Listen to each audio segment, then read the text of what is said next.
Harrisburg, Pennsylvania, Detroit, Reuters, Republican politicians and individuals affiliated with President Donald Trump's re-election campaign are organizing or promoting anti-lockdown protests across key electoral battleground states, despite the White House's own cautious guidance on relaxing restrictions. Interviews with 24 people involved show. In Michigan, the organizers of last week's rally against Democratic Governor Gretchen Whitmer's stay-at-home order aimed at combating the coronavirus pandemic are involved in the Republican president's re-election effort, a Reuters review of their profiles and interviews with them show. In other swing states, such as Pennsylvania, Wisconsin and North Carolina, Republican lawmakers, party leaders and Trump allies encouraged their social media followers to join the protests, often organized by conservative activists and pro-gun rights groups, and attended the events themselves.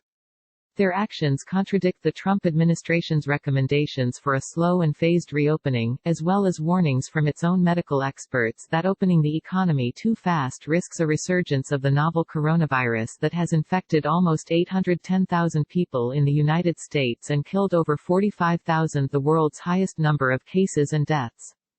A bipartisan majority of Americans, 88% of Democrats and 55% of Republicans, also want to continue to shelter in place despite the impact on the economy, according to a Reuters Ipsos poll released on Tuesday.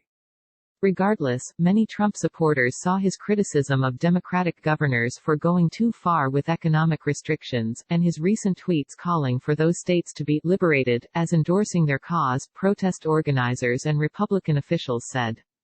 They said there had been no communication with the Trump administration or his election campaign over the protests.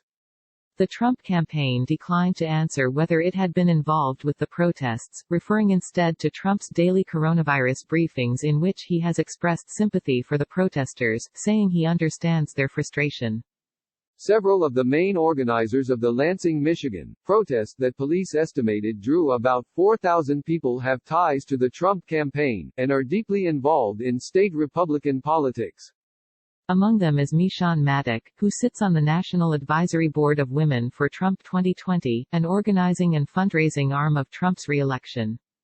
Maddock, whose Twitter profile pictures her with Trump and also says she is a co-chair of his campaign in Michigan, said the Trump campaign had given her no messaging and she was only acting in her capacity as a concerned citizen.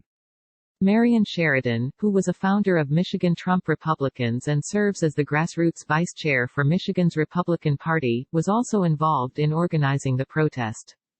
She described the protest as an apolitical backlash to Whitmer's guidance, seen as one of the strictest in the country. Whitmer is widely seen as a possible running mate for presumptive Democratic presidential nominee Joe Biden in November's election. You see the people with the Trump signs, but people shouldn't just jump to conclusions that these are only Republicans out there. Everyone is being so hurt by this, Sheridan said. Chris Gustafson, the Trump campaign's Michigan spokesman, reiterated that neither the Republican National Committee nor Trump's national campaign had any role in the Michigan protest. Still, the Trump campaign has seized on the anti-shutdown backlash to drive new talking points on the economy. Democrats are killing small businesses, while Trump is the only leader able to both fix the coronavirus-ravaged economy and slow down the pandemic, emails sent by Trump campaign aides show.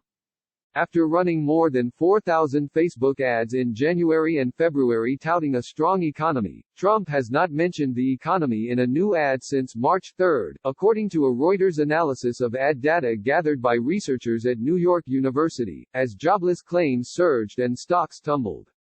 A Trump campaign pollster, who asked not to be identified, said the current economic picture was bleak but could favor Trump.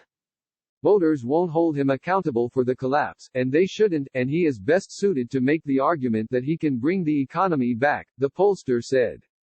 In Wisconsin, a state Trump won by less than a percentage point in 2016, Stephen Moore, a member of Trump's council to reopen the economy and an outside economic advisor to the president, urged people to join an anti-shutdown rally planned for Friday, in a video posted on YouTube last week.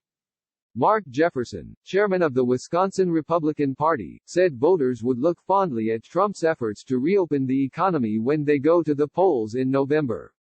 The messaging for Republicans is becoming clear for the election. Voters are going to appreciate a president concerned about their economic health as well as their physical health, Jefferson said.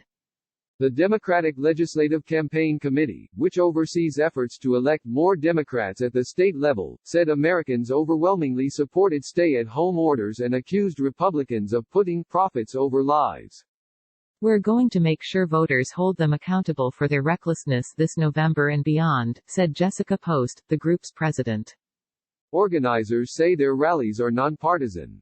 But with many wearing Trump 2020 hats and waving his campaign flags, they look and sound like Trump's signature campaign rallies. At Monday's protest in Harrisburg, the Pennsylvania state capital, several state Republican lawmakers addressed the crowd. Some borrowed Trump's favorite taglines. "Let's reopen this economy. Let's make Pennsylvania great again," said Republican State Senator Doug Mastriano, a vocal Trump supporter who sponsored legislation forcing the reopening of the state. It passed both houses but was vetoed by the state's Democratic governor, Tom Wolf. Matthew Bellis, one of the Harrisburg protest organizers, said politicians were smart to recognize and tap into their anger. "If Trump supports us, we are happy to have his support, though we are not seeking it," said Bellis. "In fact, I think politicians are taking cues from us, not the other way around."